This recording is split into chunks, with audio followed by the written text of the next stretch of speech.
Hey metalheads, you like tattoos? Of course you do. If you're in the Louisville, Kentucky area, come on over the bridge to Clarksville, Indiana, and get you some ink done at Ageless Art. If ink isn't your thing, they have a piercing studio as well. Visit agelessartclarksville.com to see some frequently asked questions, meet the staff. The shop is open Monday through Thursday, 12 to 8 p.m., Saturdays, 12 to 10 p.m., and Sundays, 12 to 6 p.m., all appointment-only spots. You can set up your appointments by phone at 812-283-1793 or email agelessarttattooandpiercing@gmail.com and someone will get you set up for your first or your next tattoo or piercing.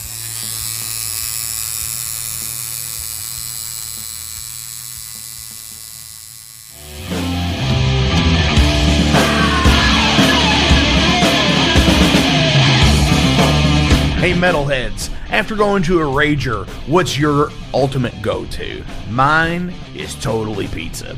So when Overload is playing or I'm promoting the Metal Forge live showcases or the big goddamn metal show, I go to Pizza DoNisi.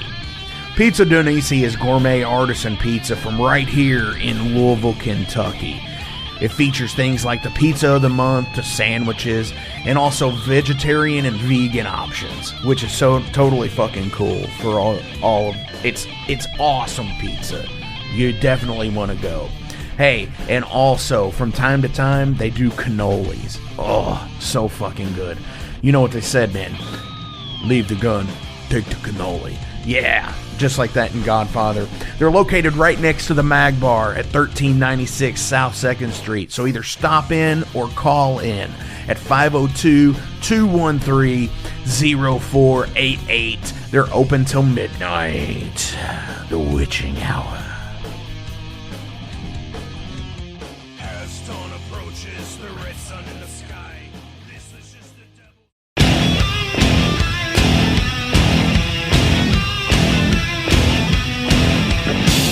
Hey metalheads, you all hear me talk about Mag Bar all the time. It is the home to the Metal Forge live showcases and is an integral stop in the Ultimate Underground Metal Tour schedule. They obviously feature live music, but the Mag Bar also has daily specials like Pint and Slice Night on Tuesdays with Pizza DoNisi. But they also do Bring Your Own Vinyl on Thursdays with DJ Kent Jackson, and Finer Things Sundays. Located right next to Pizza DoNisi at 1398 South 2nd Street, open 3 p.m. to 4 a.m. 7 days a week. Get your asses out to the Mag Bar. Rock out.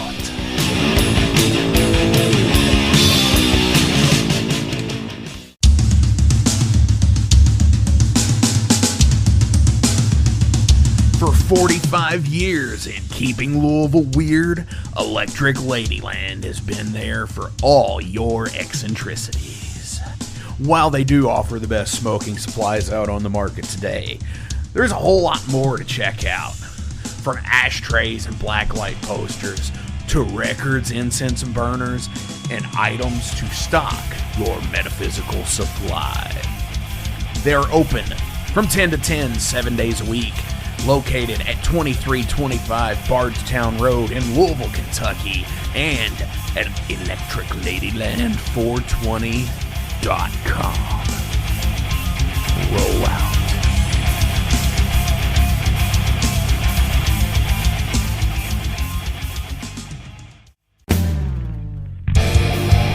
The year was 1979, and all the world was caught up in disco and Star Wars. But in Louisville, something was happening. A young entrepreneur named Ben had a vision to be the best record store in all of the city. Fast forward to 2023, and Better Days Records is still going strong. Still, after all these years, owned by the same guy. We have had some trips and falls along the way, but so does life, and Better Days is here to stay. With two awesome locations at 921 Barrett Avenue and at 2600 West Broadway, better days are surely in your future.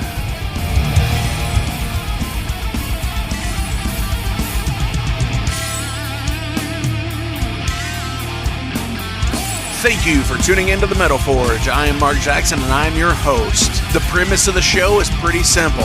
Awesome interviews and awesome music. If you want to contact me, hit me up at metalforgeradio@gmail.com or visit the website metalforgeradio.com. And now, let's get this show on the road. What's going on, metalheads? Thank you all for tuning into this week's episode of the Metal Forge. Holy shit. What an awesome, last couple of weeks it has been, man. Fuck. Holy shit, dude. I don't even know where to begin.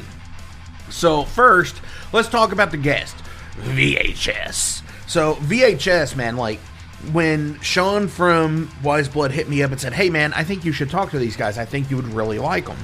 And I did because,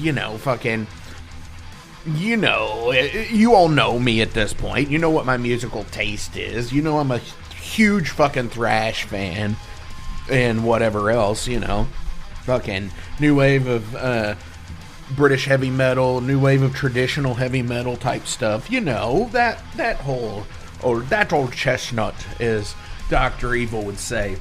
So anyway, when I kept fucking thinking of UHF from fucking Weird Al, and I'm singing these fucking lyrics and shit, and I'm like, we got it all, and it's no, motherfucker, that's UHF, not VHS.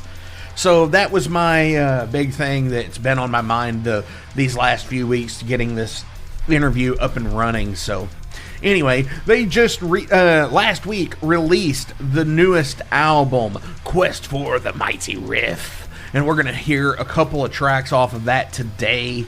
And fuck. So anyway, let's wait on him, put him on standby, and let's talk. So obviously you've heard some new sponsors at the beginnings of the shows.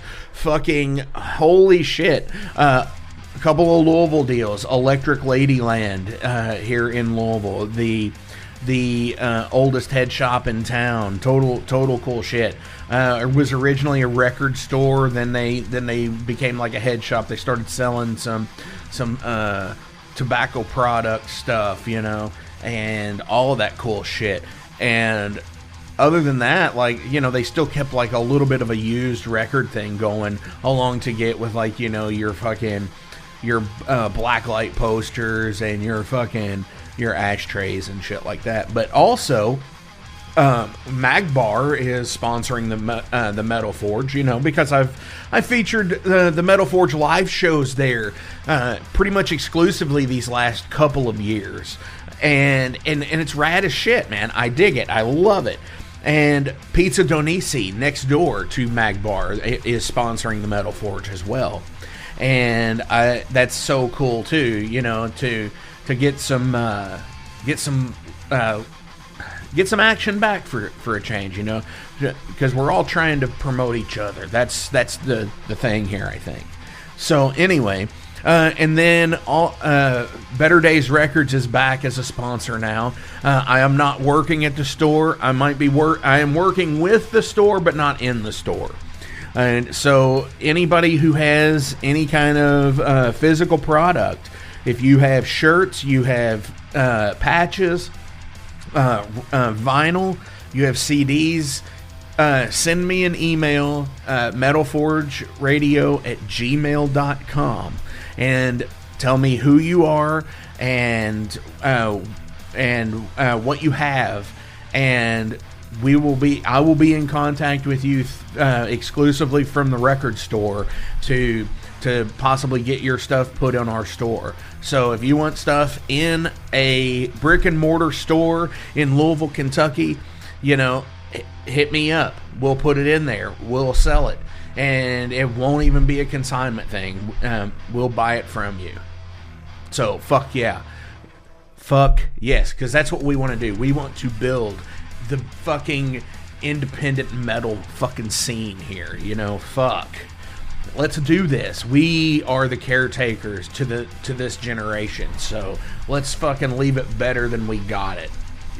That's the way I've always had a thing for. Leave it better than you got it. So, yeah, Better Days Records is back as a sponsor now to the Metal Forge. Better Days Records and Electric Ladyland are sponsoring Flamekeeper. So you will see ads for them on the Unsleeved videos, as well as you will hear those ads on the Alehorn and the Mudhorn podcasts as well. So, totally rad, fucking awesome people. We do have some other cool news coming up too, like the big goddamn metal show. You know, I'm still waiting on announcing some more bands for that because, you know, it's still early yet. It's only the beginning of pretty much June, and you know, so fuck. I mean, we've got 4 months, right? So. But yeah, there's some other festivals coming up and such, so I'm going to be booking a few other shows at Magbar. Maybe not necessarily Metal Forge live shows or anything like that, but you know, you will see some pretty cool shit coming along that way. So fuck yeah, man, it's been awesome, and thank you all so much for, you know, tuning in each and every week. This has been awesome. I love you all. Jason loves you all. Fucking all of the bands that we have on here and across all of our platform, man. Like, for real, it's awesome. And thank you all so fucking very much.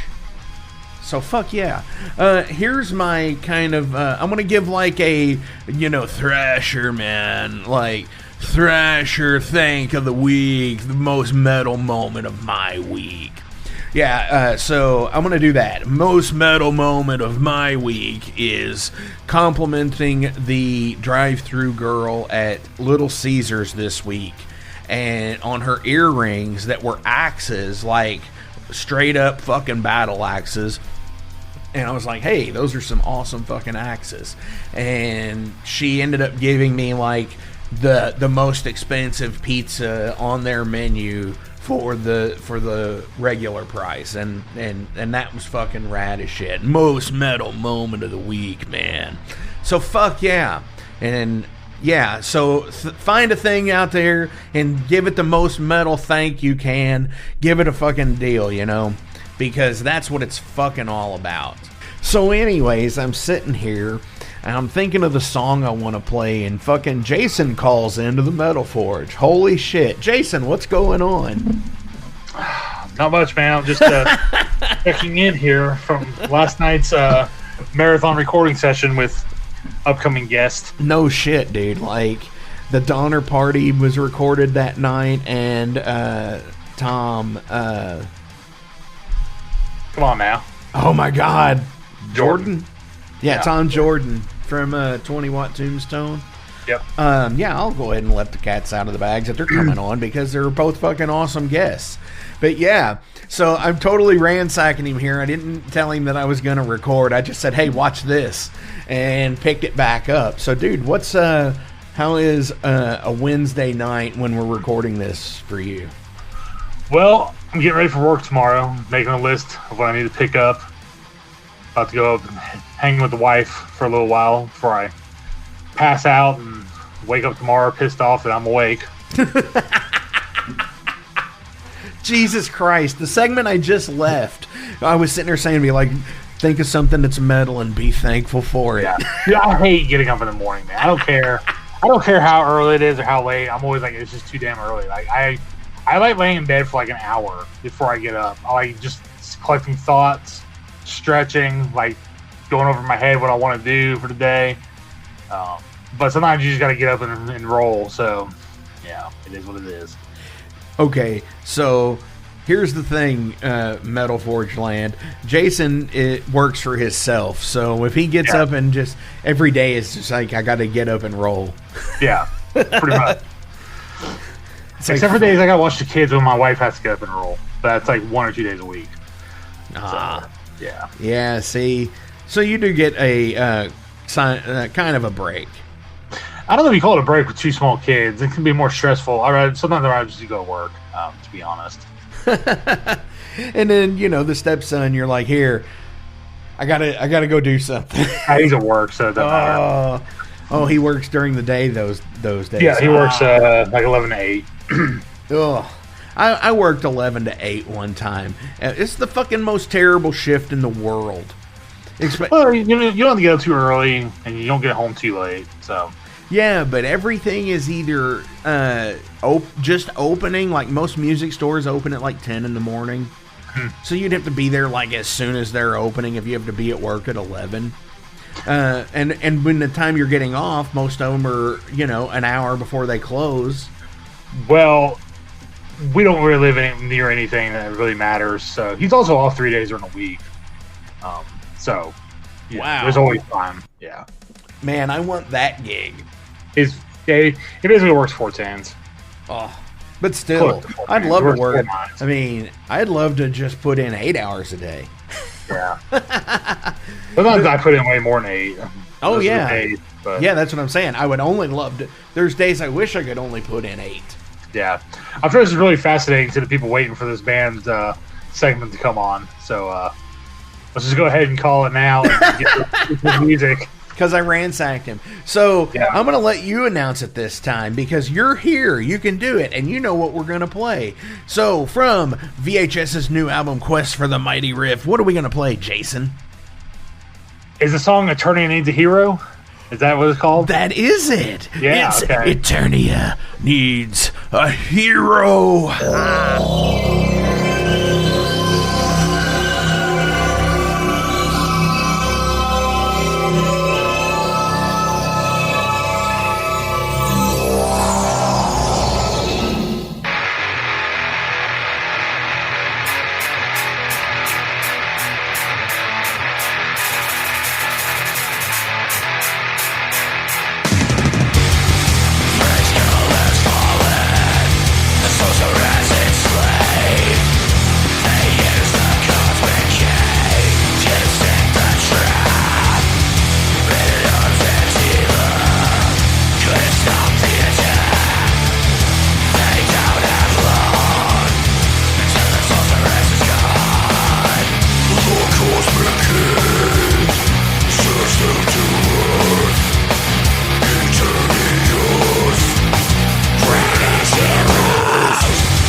What's up, metalheads? We are back this week, and we have Mike. Is it Hochins? Hawkins? How do you say it? No, you had it right, Hochins, yeah. Hochins, yeah. Awesome.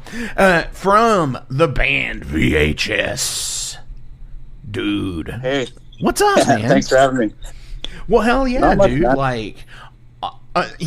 Like Sean sent me an email a few weeks back and was just like, hey, I think you would like these guys. And holy shit, was he right. That's cool. He sent me one of the codes for the new album, new full-length album, Quest for the Mighty Riff. Whoa, shit just like crashed here. That's never happened on the show, so I'm glad it finally happened in the 4th year. Nothing's just fallen down like that. So anyway, Quest for the Mighty Riff, yeah, new stuff. Yeah, so if you go back and like listen to our previous albums, we're kind of like more of a horror movie based band. Like that's kind of our shtick. We're like all about horror movies. And then this one, we decided to do something a little bit different. We kind of sidestepped horror for a bit, and we're doing like a sword and sorcery themed album. So it's all about like the quest for the mighty riff. We're very tongue in cheek, so it's kind of like just a play on us. Sure. I guess searching for better riffs. I guess it's just kind of corny and cheesy, but yeah. So this one we just kind of went with more like sword and sorcery, like barbarians with big muscles, whatever, you know. Well, you know, as you sit there and said, though, you were just like, you know, quest for the mighty riff.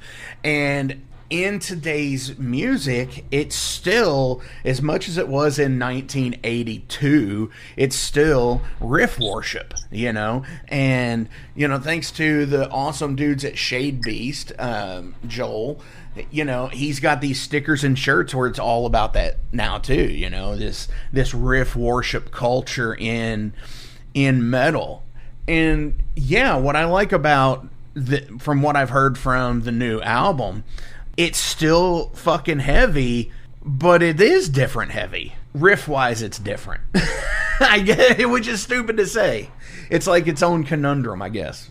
Yeah. Well, we're kind of like we've always been a little bit like a melting pot influence wise for sure. Like we've got heavy metal influence, but we've got punk influence, and we've got death metal influence, and then like we've thrown in a lot of weird curveballs throughout the years. This album's more like straightforward and like probably our most like heavy metal influenced album. So I guess that's probably like kind of like a tie into the album name itself. You know, it feels like if you're singing about movies that are based on guys with swords and wizards and shit like that, it kind of lends itself to like a heavy metal feel for sure.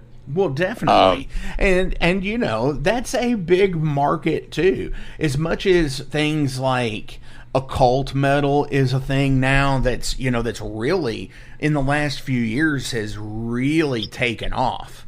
And then, you know, and then you get like the power metal stuff, and you know, you get all facets of metal these days. And the sword and sorcery type thing is still just as prevalent, you know, as it was with bands like Saxon and stuff like that, and like Iron Maiden to a degree. That, you know, you've got bands like Throne of Iron that are still doing that. Yeah, it's definitely there. I mean, I don't know if there's many, like, I don't know if I'd call us a quote unquote death metal band, but you know, it might be a little bit different for a death metal band to go down this route.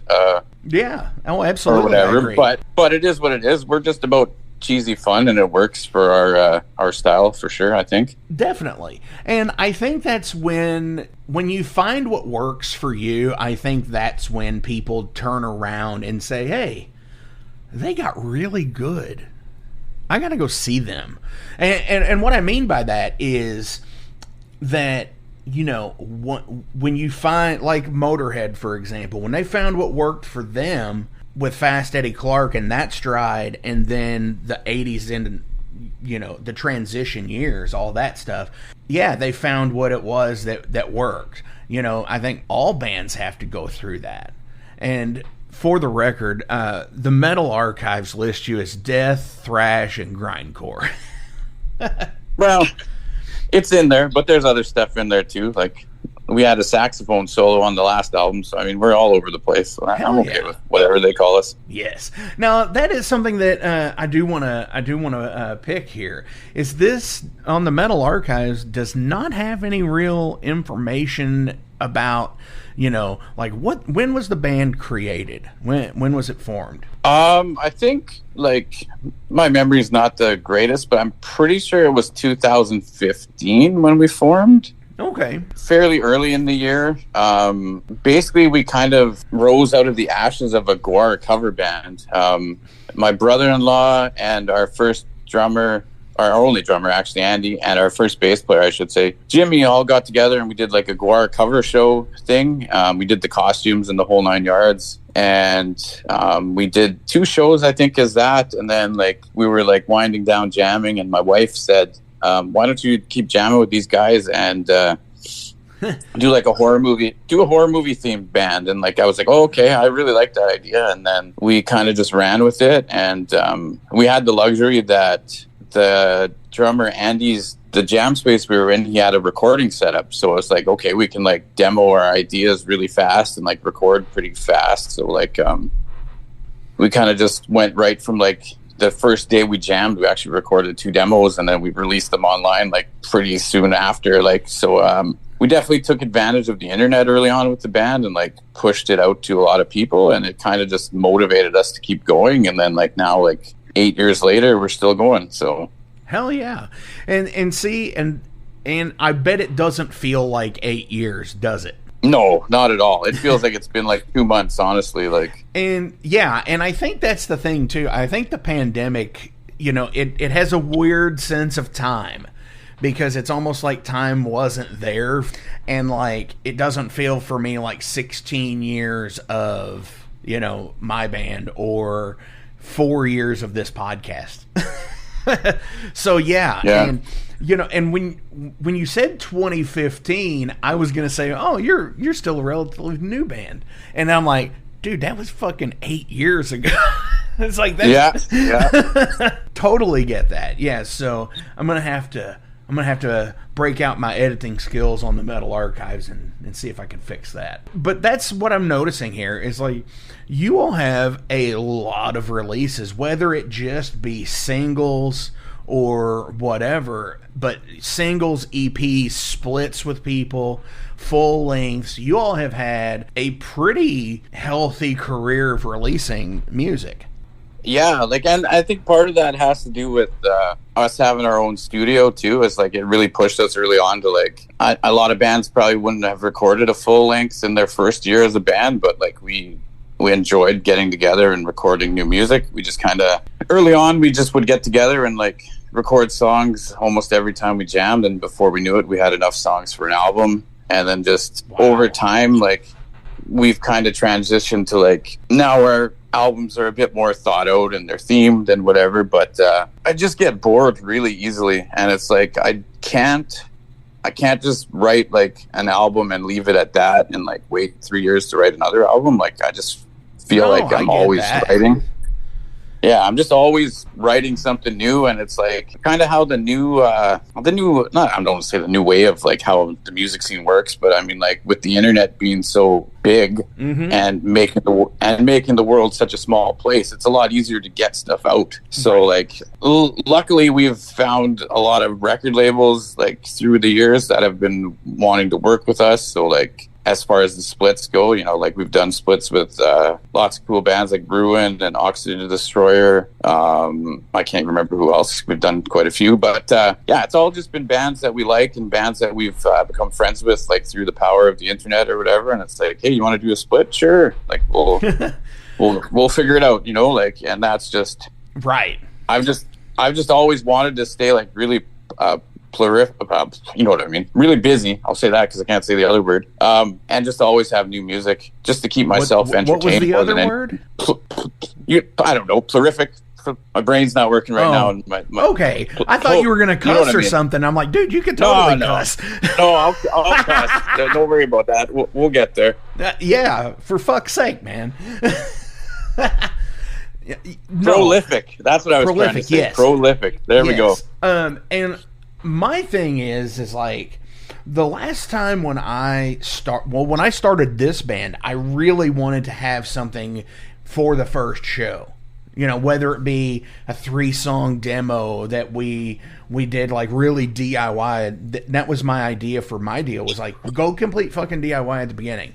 You know, everything else comes in time, but you know, get something to people. And that's where I agree with you on, humping it, releasing the shit as much as you can, because let's face it, content is king, right?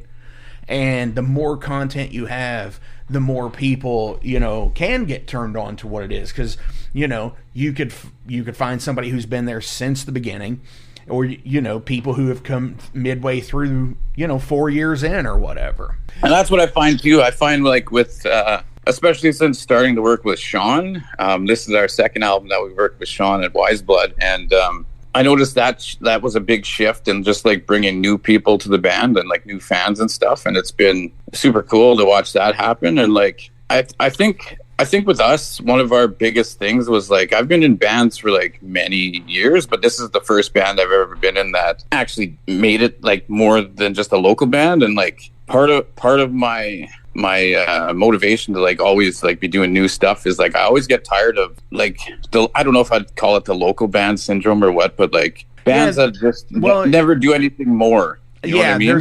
There's a term called terminally local, and what that is where I'll have to look it up and see who actually said it, because it was somebody that was just like, what? That person said this? It's about, you know, where you can only strive to open for a band in your town kind of shit, you know, instead of being the band that's coming through town and having someone open for you. Yeah. No, I totally get what you're saying. And, you know, and real quick, a couple of things. One, shout out to Sean and everybody at Wiseblood that, you know, they're just so fucking rad. They're awesome people, and I love them to death. But yeah, I want to give him and them a shout out, like right now. And for two, with all of the stuff does everything on this list on the Metal Archives have a physical release of some type? See, that I don't know. I'd have to go through it. Like, for the most part, if it's like an EP, maybe. We've done this album is our 7th full length, and those have all been released on either CD, tape, or vinyl. Okay. We've done a 7-inch split with Ruin. The Oxygen Destroyer split was a tape. So for the most part, I think so. Wrestle Massacre.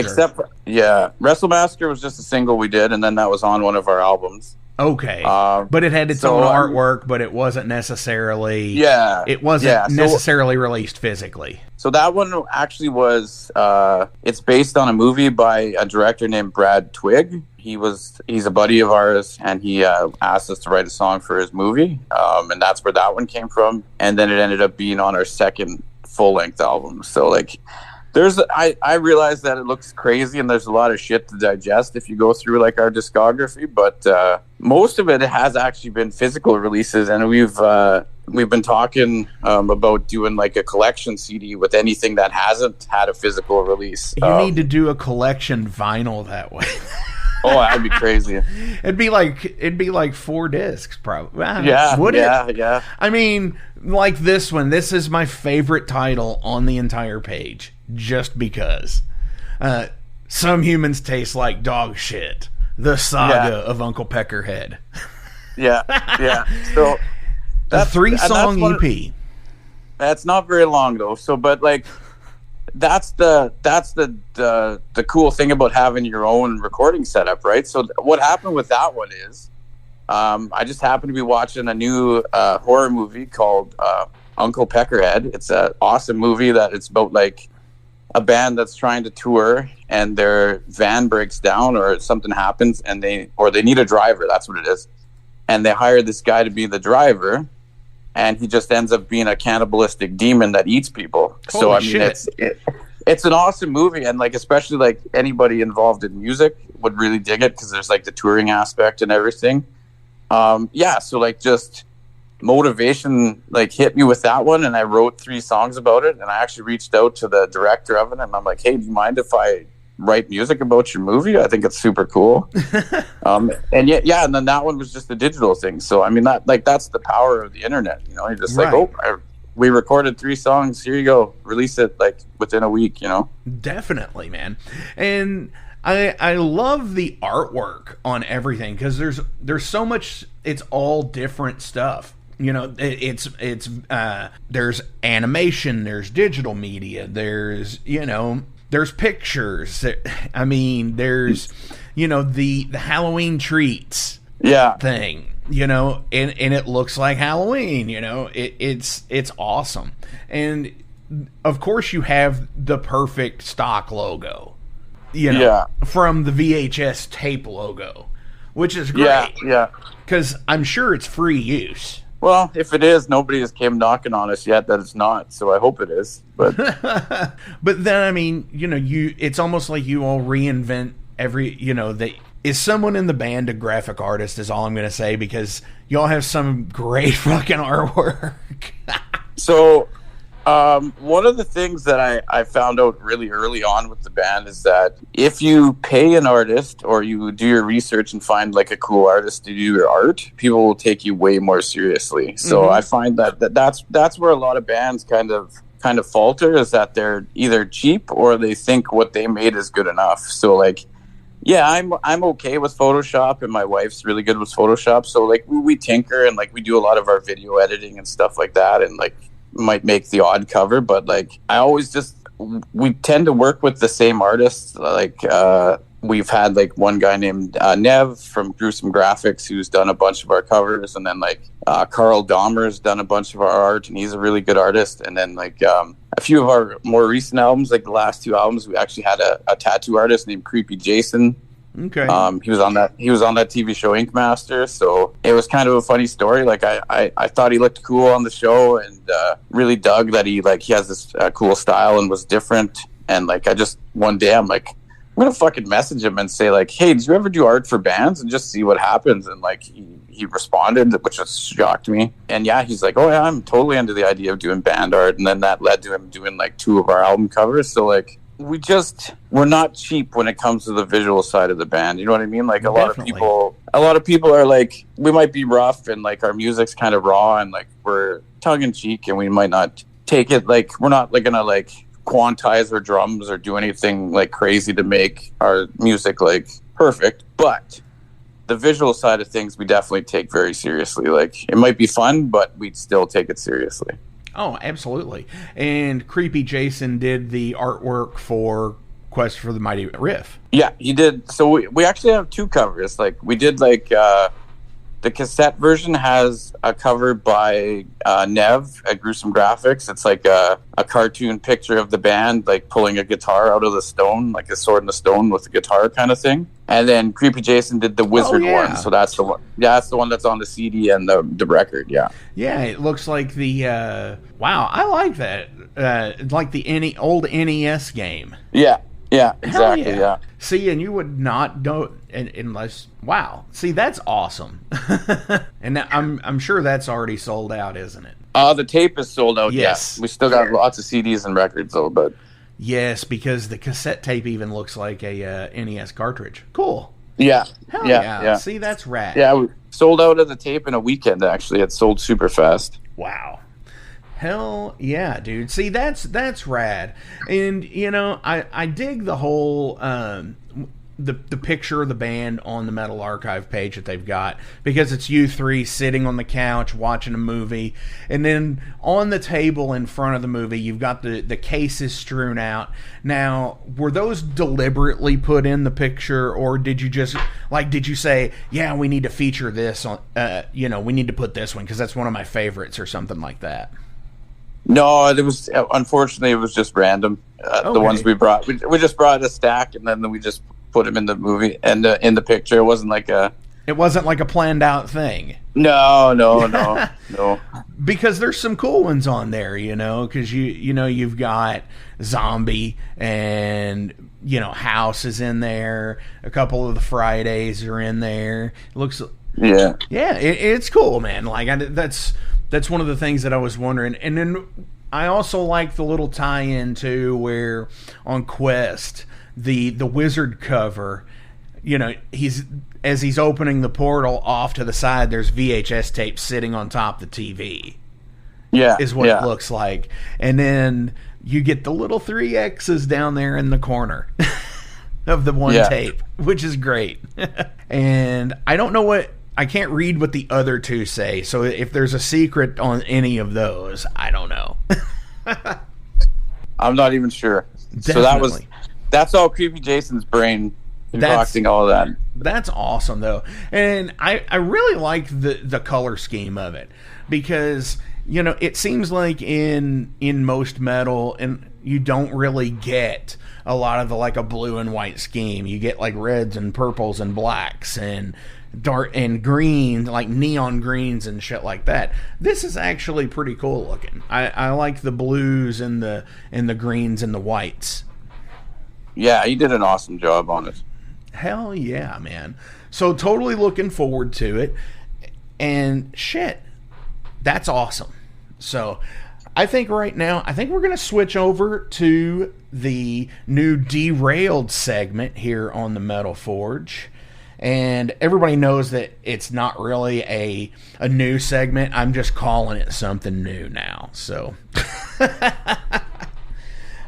so Derailed is 5 questions at random. Whatever happens, happens, essentially. Let's do it. First question. Do knowledge and understanding make you content and happy as a person?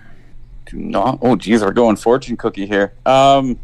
This is deeper than I expected. I told you it's all pulled at random.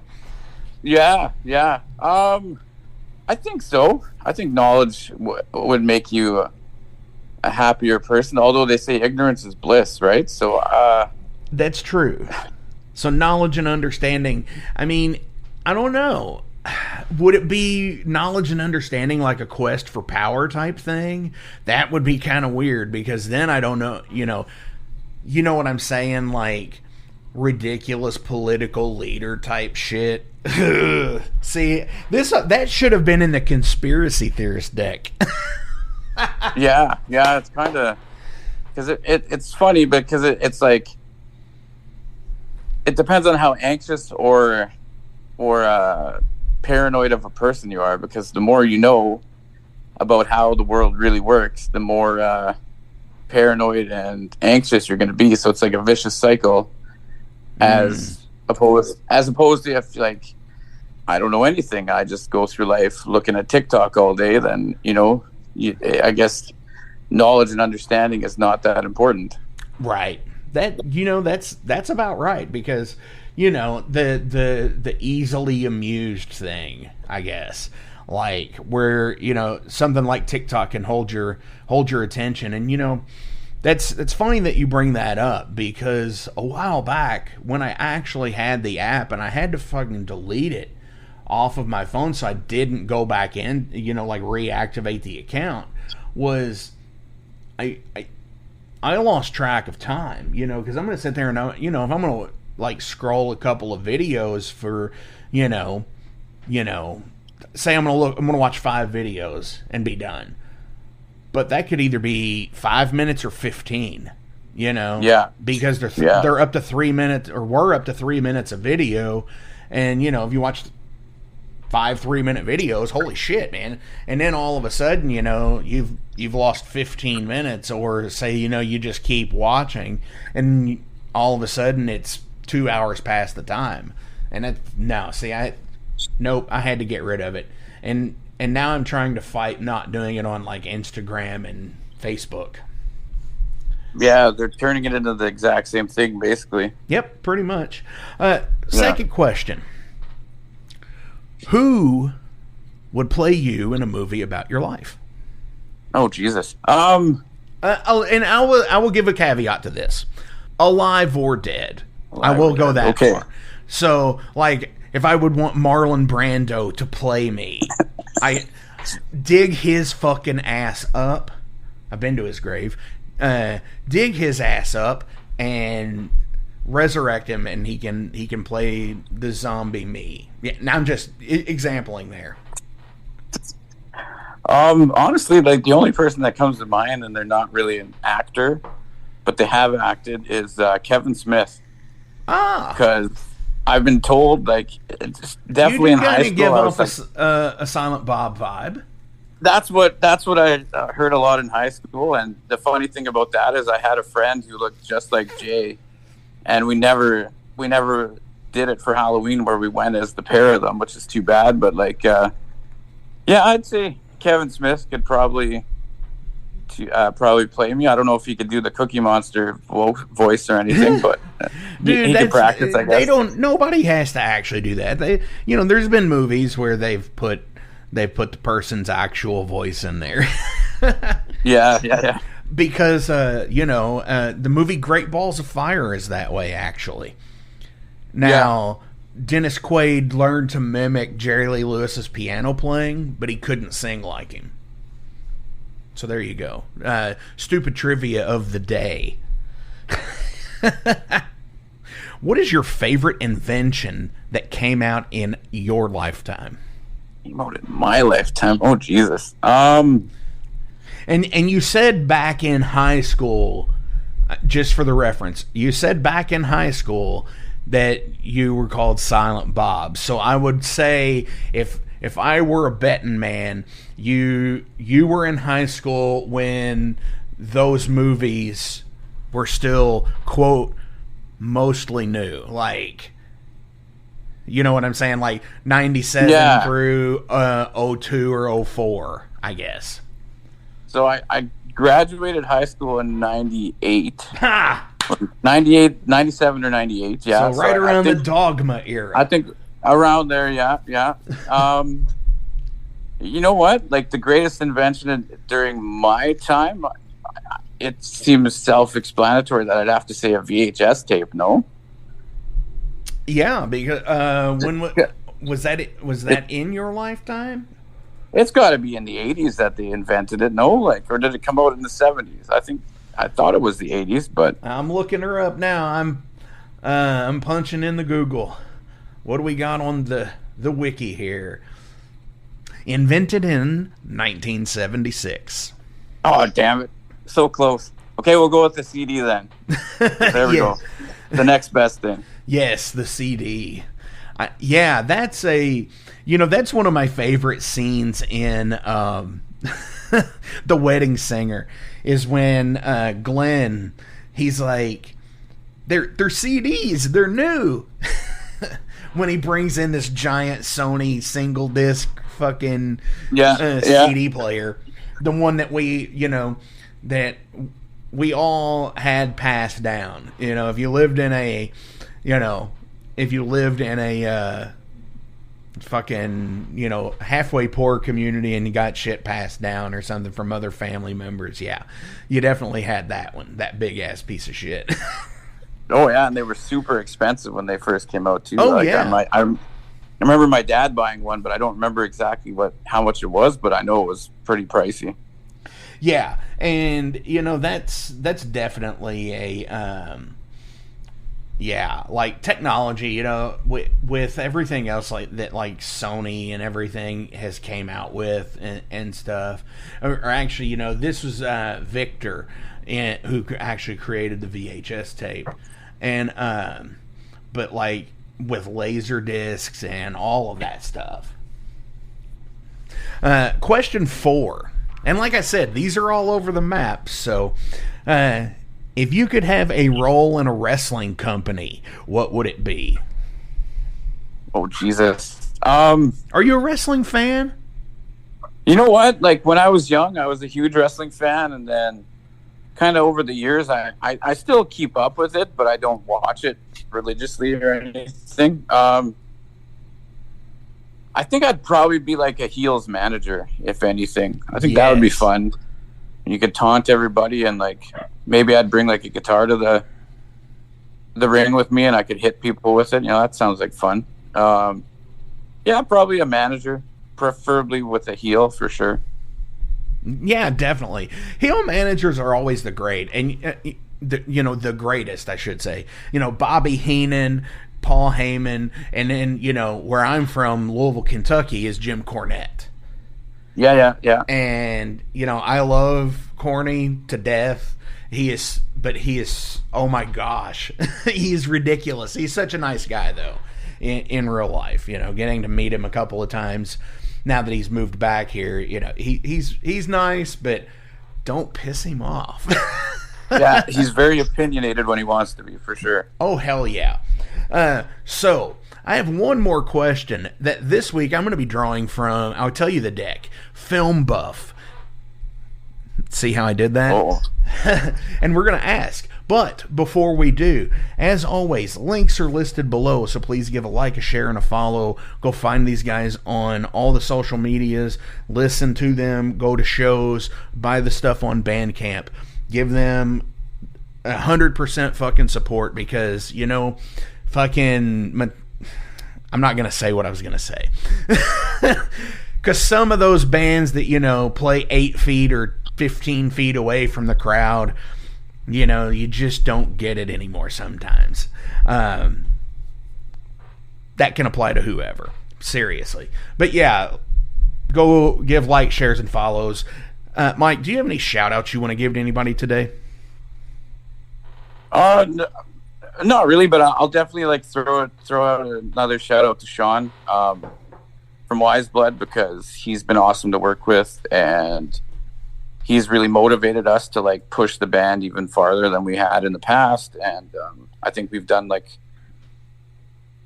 a lot of awesome work together on this upcoming album. So I'm excited for people to hear it. And Sean's awesome, so always shout out to Sean for sure. Definitely. So much a shout out to Sean from not only just putting out awesome fucking music, you know, from the region here, and now obviously well, I mean, I guess where you're at, you could be, you know, you could still be considered in my region, right? Do you mean North America? No, like, so I'm in Indiana. And Sean and them are in Indiana, and you're up in Ontario. So, yeah, are you closer to like Windsor or Toronto? I'm actually nowhere near either of those. Like, that's about 18 hours away from where I am. So each Ontario is a huge province. So where we are, we're like more like northern. We're like our city's like almost on the border of Minnesota. So we're closer to Minnesota than anything, yeah. So you would be in Central Time Zone? Eastern still. Oh, wow. Eastern? Yeah. Okay, cool. Yeah. Okay. I'm thinking of the way the map looks, and I know there's that little, like, weird, like, time zone bump there. Yeah. Okay, so that's why I was wondering. It's like... So, yeah, technically we're in the same, like, Midwest region, I would say. So yeah, look, with Sean promoting those bands from like this whole region now is so fucking rad, because I mean, he believes in it. And you know, that's what the definition for the parent, you know, ship of this deal here on the Metal Forge, the Mudhorn and the Alehorn, is, you know, being a Flamekeeper, you know, holding that torch and that candle to the flame of metal and shit. So, yeah, I'm off of my soapbox now. Okay, Mike, awesome. Looking forward to the new album, for sure, to hear the rest of it. Last question of the day. From the Film Buff deal, card deck. Which scared you more? The Exorcist or Rosemary's Baby? Ooh. I gotta go with The Exorcist for sure. I mean, I still remember that one freaking me out. Rosemary's Baby is more of a slow burn than The Exorcist. So I mean, like, yeah, it's got freaky parts, but it's not as impactful as some of the scenes from The Exorcist. Like, I wouldn't say there's anything in the Rosemary's Baby like the "fuck me Jesus" scene. You know what I mean? Like, that's like still to this day freaks me out. Like, that whole movie freaks me out. Yeah, The Exorcist is way scarier than Rosemary's Baby. It's definitely got its parts. The Exorcist does. I do agree with what you said about Rosemary's Baby. You know, it definitely, yeah. It's a lot slower than everything else, and you're just kind of like waiting for the next thing. And then, but with Exorcist, it's just like, holy shit. Because once it gets rolling, it's rolling. It doesn't leave much up to the imagination, you know. It shows you pretty much everything. Hell yeah, man. So, on our way out today, thank you again. Fuck, what am I even saying? again, thank you so much for coming on the Metal Forge this week. This has been an awesome conversation. It's just fun and chill and laid back. Yeah, that's what it we're should all be, about. man. That's what it should be. We're Canadian. We're Canadian, so we're just serial nice people. So, I mean, if anyone ever expects us to cause any drama or talk shit, it's just not going to happen. We're three chill dudes from Canada that likes playing music about silly movies, and that's it. We have fun, and that's it. That's basically us in a nutshell. That's awesome. And absolutely true. Everyone from Canada that I have had on the show, every one of you are just so fucking chill. And whether it's Lips in Anvil or fucking Cam Mesmer from Spell, fucking everybody has just been, oh, well, it's just kind of like, this. And I'm like, holy shit, man. It's like, everybody is so cool. It's just something about Canada, I guess. I don't know. It is. I mean, I'm going to have to get up there someday. Someday soon. Just don't come in the winter because you'll freeze. Absolutely. I definitely don't plan on it. No, so many awesome bands out west, Vancouver area, places like that. Totally would love to see a lot of those people. Yeah. I mean, everybody, there's... Canada is really awesome these days with metal and stuff because there's so many different types of metal that come from there, and it's all equally as great. Yeah, every province kind of has its own, like, I wouldn't say like signature sound or anything, but there's definitely scenes from each like major city and province, and there's tons of awesome stuff if you dig in and like.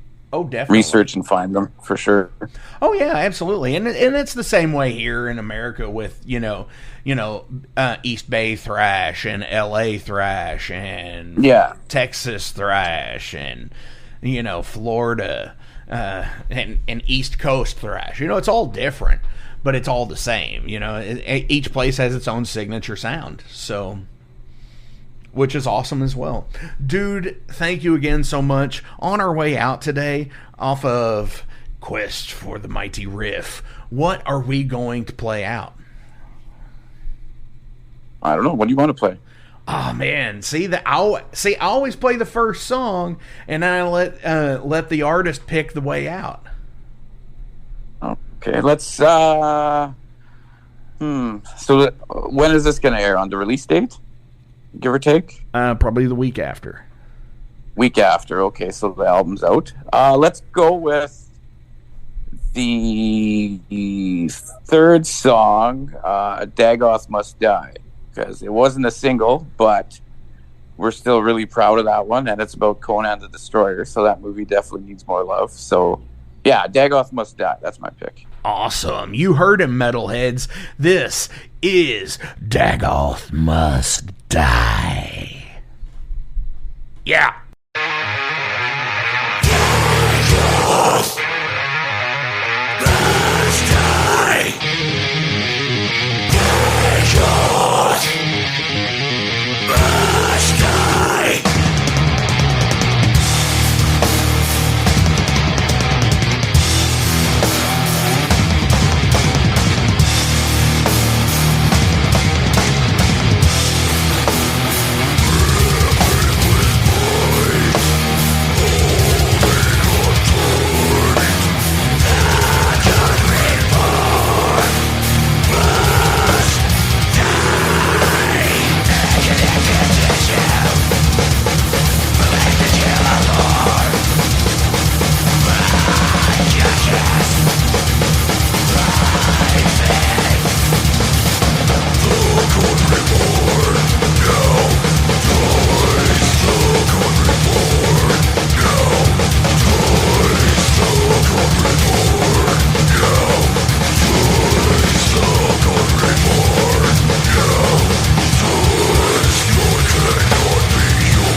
In 2017, one man's vision and passion for all things metal started out as a record store in his house.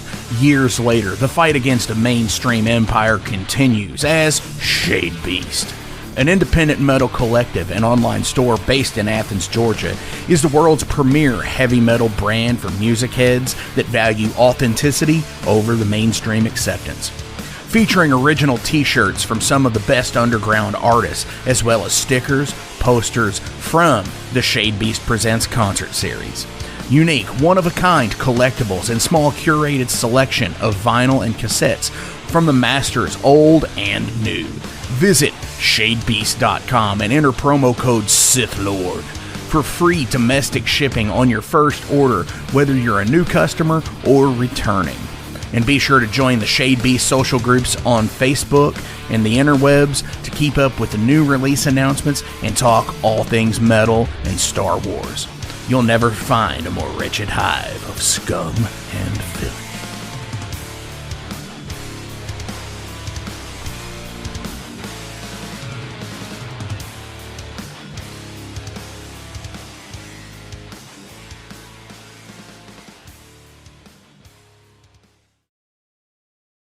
Welcome to the night.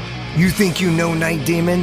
Then the Night Demon Heavy Metal Podcast is for you. Step into the darkness as we peel back the curtain to give you an unprecedented, all-access look into the mind and the heart of the demon. We're talking band history, song analysis, studio anecdotes, stories from the road. It's everything a diehard Night Demon fan could want and more. This is the only place to learn the inside scoop, the deep dive trivia, the untold tales from the band members themselves and those closest to the Night Demon story. Need more? The Sacred Night Demon Crypt will be pried open to reveal demo recordings that have never before seen the light of day, all with in-depth commentary by the band and the people who were there for the writing and recording process. This is a gold mine, a treasure trove of all things Night Demon. Head over to nightdemon.net or wherever you listen to podcasts.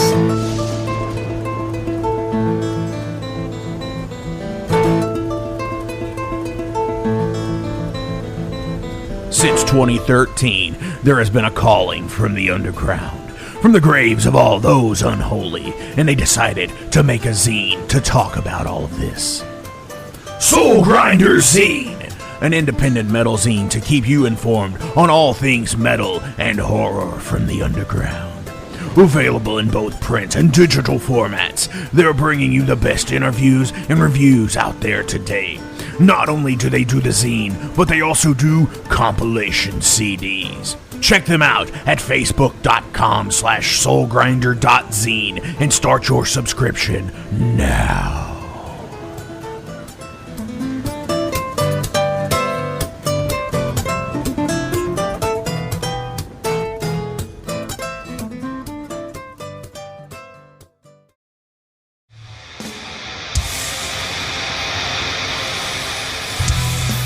Hey everybody, let me tell you about the new sponsor to the Metal Forge, Unchained Tapes.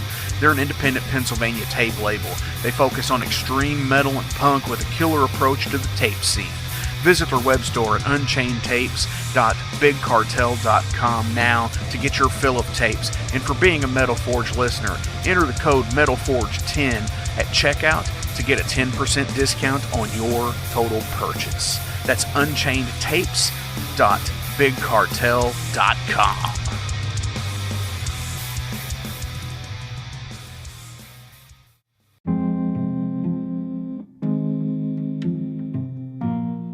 What's up, Metal Forge fans? This is Alan Bishop, the alchemist of Indiana's Black Forest and head distiller at Spirits of French Lick. Do you find yourself drawn to the unexplained, fascinated by the Fortean, or enchanted by the paranormal? If the things that go bump in the night resonate in your mind, then tune into my brand new podcast, If You Have Ghosts, You Have Everything.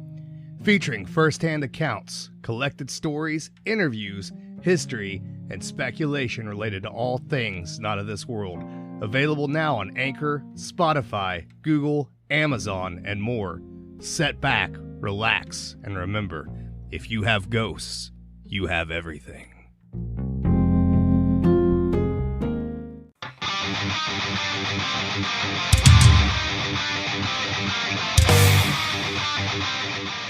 Hey, let me tell you guys about Mercenary Press. They're an independent London label and distributor of all things metal.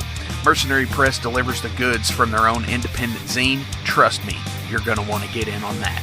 To distributing various bands from all over the world, including Cramp from Spain and Sadistic Force from Texas. Visit mercenarypress.bigcartel.com to find out what all they have in stock and what you can order. And for Metal Forge listeners, enter code MetalForge10 to receive a discount on your total purchase at mercenarypress.bigcartel.com. Check it out now.